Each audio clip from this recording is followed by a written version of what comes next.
Sam Barber actually got on the mat, and wow, there was a lot of wrestling this past weekend. On Sunday, you had a duel with South Dakota State and a bunch of extra matches. This is kind of what wrestling looks like in COVID, right? Yeah, and again, I think for us, what we talked about is like our guys just want to compete, right? So I think we look for the opportunity to compete, and I think that doesn't mean just the 10 guys on our team, our 10 starters. It's everybody, right? Everybody has paid the price, gone through the grind of COVID, and we're all part of the sport for the same reason. We want to compete, right? We want to get out there and test ourselves and see where we're at. So yeah, we were able to get 23 guys matches, a lot of matches. It was. A long day. I think that part maybe we underestimated that a little bit, but 8 hours of wrestling, which is a good thing for your first time out. So happy with the extra matches and some pretty good performances too. Tell me about some of those good performances. I know Jared Van Vliet. Yeah, I think it was, if you start off in the dual meet, it's, Cody Phippen, his first time back down to 125, and, there's a story behind that story. So we're excited about where he's at and what he's doing. And Jared Van Vliet, obviously comes out, and we knew, it's just like he's the guy, right? He's the guy that's just right now. He's the exemplar, right? He's the guy that it wasn't that match, like what people need to realize is like the results of that match were probably 8 to 10 months of consistent hard work, of doing things the right way, of him. It's a lifestyle for Jared. It's just not like showing up every day and trying hard. It's a lifestyle. So, but a big win for him, to knock off. I think that guy was ranked as high as 13th, as high as 9th this year, right? And I think he's a solid wrestler. We know who he is, but not only to get the win, but to get the major decision, a dominating win, right? So, yeah, big shout out to Jared Van Vliet for what he does, but not really a lot more about what he's done for the last 10 months and what he does every day, more than what he did in that 7 minutes, right?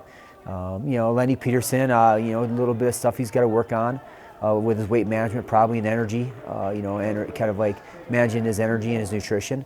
So, that's not representative of who he is or his performance, and we know he'll be better next week. Dylan Martinez is right there at another real, a tough guy, national ranked guy, and came down to one position, and I think Dylan does it the right way. He's bought in. He lives the lifestyle, and things are going to continue to get better for him. Parker Simonton, same thing. There's a story behind Parker Simonton too, behind the story, and the fact that he's a firstie out there representing our team after what he's been through, and as he gets going, as he gets more matches underneath his belt, he's continuing to grow and get better too. Vinny Dolce got, just some energy management, some weight management stuff going on, maybe a little bit of a sickness as well, but not that match doesn't represent who he can be as well. And then Cody Surratt comes out, scores 6 points in the first period, and does a good job. He's got to come back and get the major decision. Same thing for Cody Phippen. And then I think you get our last two weight classes of 84, 97. Guys are bought in, doing the right things. They'll get there. And then we're excited about Wyatt Hendrickson, 197. As a freshman coming out, beating a national ranked guy. We think we have really high expectations and hopes for Wyatt. And again, he's another one of those guys that it's a lifestyle for him. He does it right all the time. So, and then the extra matches, just really thought it was good to see guys get there and compete. We could learn a little bit more about some other weight classes. I think some guys in those extra matches are going to earn opportunities this weekend against Oklahoma State. So.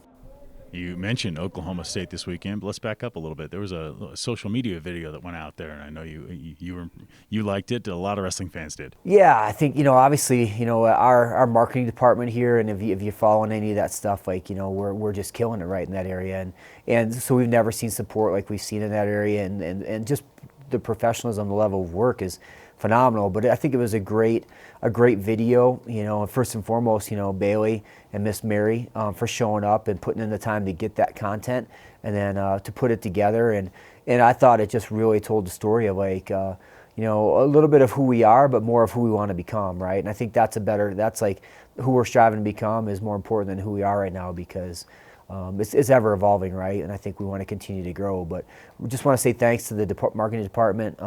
Thanks to our athletic leadership recognizing the importance of that piece of having a program, right? It's got to be everything that we do. And then those two individuals, Miss Mary and Miss Bailey, for showing up and just their commitment to our team and getting that stuff. So I want to really say thanks to that. And going back to South Dakota State, I want to say thanks to our leadership as well. You know, it's, I think, what does good leadership looks like? Well, I think it's leadership starts with presence, right? And we had the comm, the soup, the AD, the executive AD, and the vice AD all showed up, plus many others, right? Showed up to support our guys on Sunday, and it's just it's noticed, it's, you know, it's appreciated, it's impactful, and you know, I think at a leadership institution like that, I think you know, we need to recognize that that's what it looks like, especially in a pandemic, right? Especially what we've been through to get to this point, to celebrate the opportunity to compete by being there. You know, we really appreciate that.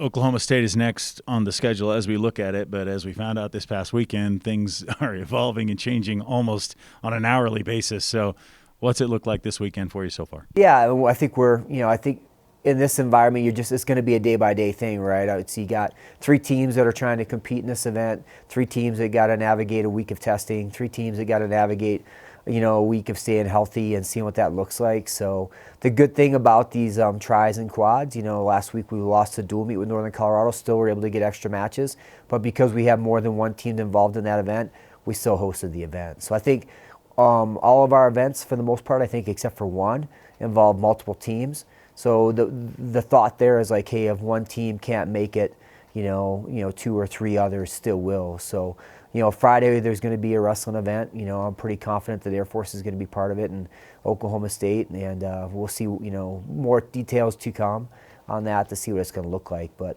we're excited about wrestling, you know, with the top 4 teams in the country, you know, and then with that you're going to see some of the top national ranked guys in the country. And I think we've said it every year is like wrestling those teams, wrestling that team, wrestling those guys.